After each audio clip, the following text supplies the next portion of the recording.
Hey everyone, it's Chad Hasty, host of the Chad Hasty Show, which airs weekday mornings 8:30 to 11 a.m. Central Time on NewsTalk 95.1 FM and 790 AM KFYO. Well, one of the big stories in the state of Texas, and of course, will have national ramifications as well.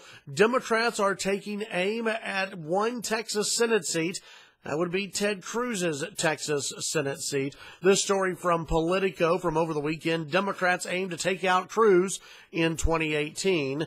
They say the 2018 map is so bad for the Democratic Party on the Senate side that to win the majority in the U.S. Senate, Democrats have to win Texas.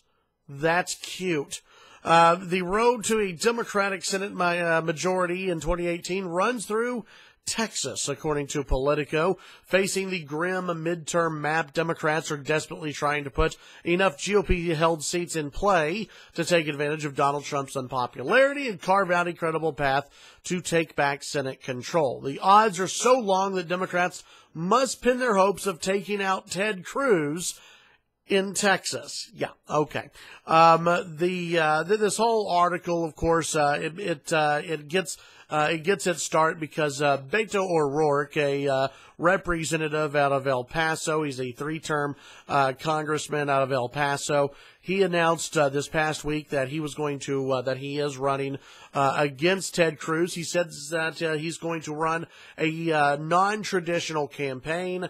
No political consultants, apparently. He has no polling that is being done, mainly because he's losing in that regard. But he's going to do it a little bit different, which whenever I hear with the exception of Donald Trump, whenever I hear congressmen or those who are running for Congress, those who are running for Senate, those who are running for mayor, those who are running for really just about any elected office, when they say, I'm going to do this in a non-traditional method, mainly that means I know I'm going to get my ass kicked, so I might as well use the excuse that I'm using a non-traditional method to try to look cool and look like I'm different from everybody else. Listen, Beto O'Rourke, he is a Democrat. He's a liberal. He's not as far left as, say, a Nancy Pelosi or even one of the Castro brothers here in Texas, which I'll get to the Joaquin Castro, here in just a little bit. He may not be as far left as them, but he's still a leftist, and he's still a liberal. And Texas isn't anywhere close in electing a statewide Democrat into the U.S. Senate, into the governor's mansion, into really any statewide elected office. Just not anywhere close to it. So if Democrats are really pinning their hope on beating Ted Cruz, boy, that map must be really grim. Here's the only way a Beto O'Rourke or a Joaquin Castro or a Democrat could win in Texas, okay? I'm going to be serious here. The only way they could win in Texas is if a moderate runs against Ted Cruz, somehow beats Ted Cruz in the Republican primary, which I'm labeling Ted Cruz's seat as safe right now. But a moderate run, somehow you get a few people in the primary.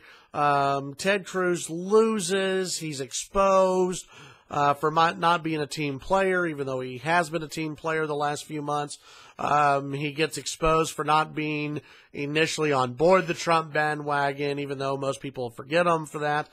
Whatever it may be, but a moderate wins, that depresses the vote for Republicans, where they don't turn out, conservatives don't turn out to vote for the moderate, and Democrats get a lot of dead people to vote for their candidate, or a bunch of illegal aliens to vote for their candidate, and somehow that pushes the Democrat to win. Other than that scenario lining up, Beto O'Rourke is not going to defeat Ted Cruz. That's not going to happen. And I would love to have Beto O'Rourke, the congressman, on my show, because I think he's an interesting figure. I think that he may be considered one of the rising stars in the Democratic Party in Texas. but that rise can only go so far right now, in my belief. Now, as for Joaquin Castro, he is the brother of Julian Castro. It was rumored that he was on the short list for Hillary Clinton for the VP pick, former HUD secretary, former mayor of San Antonio. His brother is a little bit less known statewide, Julian Castro. He's a congressman. He's risen through the ranks. He's viewed again as another rising star of the Democratic Party in Texas. He and his brother were both on the Texas Monthly cover a few years back with Wendy Davis. We all know how that ended up for Wendy Davis. I don't think Julian Castro will actually run for the Senate seat against Beto O'Rourke in the Democratic primary. I think that Joaquin Castro has achieved a little bit more in Congress than Mr. O'Rourke has. He probably doesn't want to abandon that. Also, from what I can tell, Castro is not in favor of term limits. I will give O'Rourke credit on this. He is in favor of term limits, and he promised to term limit himself. So, listen, that's something I give him credit for in that case. However, O'Rourke really has nothing to lose in this race. He's going to lose, so he has nothing to lose. For Castro, he has a lot to lose. But overall, listen, this seat, if Ted Cruz continues the path that he's on, if Ted Cruz does win the primary, and as of right now, I don't think he's going to have a strong primary challenger, Ted Cruz is going to be reelected in 2018. The Democrats may face a grim map in 2018, but there's no way they're going to prevail in the state of Texas as of right now, that's for sure. Tune in to the Chad Hasty Show weekday mornings, 8:30 to 11 a.m. Central Time on NewsTalk 95.1 FM, 790 a.m. KFYO. Don't forget, follow me on Twitter, Chad Hasty Radio. Have a great day. We'll talk to you later.